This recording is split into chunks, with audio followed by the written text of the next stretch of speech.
नमस्कार मित्रांनो, आज वार शुक्रवार दिनांक 2 जानेवारी 2026 नवीन वर्षात नवीन संकल्प घेऊन आम्ही आलोय आणि आपल्या कस्टमरला आपल्या गिरायकांना कशा अजून नवीन सेवा पुरवता येईल याच्यावरती आम्ही अभ्यास करतोय आणि त्या हिशोबाने आम्ही पुढे जाऊ। आज वाटाण्याचे आपण भाव काढलेत 25 रुपयापर्यंत, गाजर 16 रुपयापर्यंत आहे, मिरचीची गाडी लेट येणार आहे। तर आज आपल्या सोबत आहेत ज्ञानेश्वरजी कराळे, आमचे खूप जुने व्यापारी आहे। आमच्या वडिलांसोबत त्यांचा व्यापार चालायचा, जवळजवळ 25 वर्षापासून ते या व्यापार क्षेत्रामध्ये। त्यांची थोडीशी आपली छोटीशी मुलाखत घेऊ आपण। शेठ बोला, काय कसं कसा व्यापार चालू केला?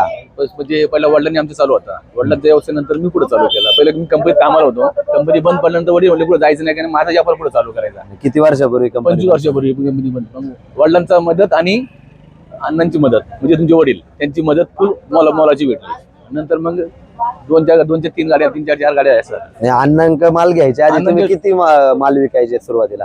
तरी 2 पिकअप विकायचा पूर्ण टोटल आधी, अण्णांच्या आधी। आणि अण्णांनंतर अण्णांसोबत काम करायला लागल्यावर 3-4 पिकअप चालू खपत मी आठवड्याला मी भरपूर माल करतो। आणि कसे पैसे झाले का? पैसे भरपूर होतात।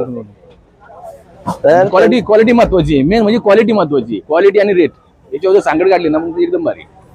असं व्यापाराचा एकदम उदंड त्यांना अनुभव आहे आणि त्यांचं म्हणणं आहे की आधी जो व्यापार करत होतो आम्ही, म्हणजे ते व्यापार करत होते त्याच्यात 1-2 पिकअपचं काम करायचे, पण आमच्या वडील आमचे अण्णा विष्णू अण्णा गोरे यांच्यासोबत काम जेव्हा सुरू केलं त्यांनी 20-1 वर्षापूर्वी, त्यावेळेस त्यांचे 3-4 रोजच्या पिकअप ते विकायला लागले, अशी त्यांचा अनुभव आहे।